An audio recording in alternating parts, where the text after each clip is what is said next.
ಈ ರೀತಿ ನಾನು ಸ್ಟಾರ್ಟಿಂಗಲ್ಲೇ 2 ಲಾಕ್ನ ಮಾಡ್ಕೋತಿದ್ದೀನಿ.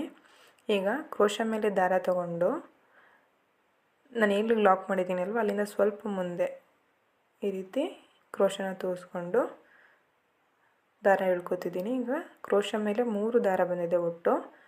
ಈಗ ಫಸ್ಟ್ 2 ಎಳೆ ದಾರದ ಒಳಗಡೆ ಒಂದು ದಾರನ ಎಳ್ಕೊತಿದ್ದೀನಿ, ಮತ್ತೆ 2 ಎಳೆ ದಾರ ಆಗುತ್ತೆ, ಮತ್ತು ಅದೆರಡು ದಾರದ ಒಳಗಡೆ ಇನ್ನೊಂದು ದಾರನ ಎಳ್ಕೊತಿದ್ದೀನಿ.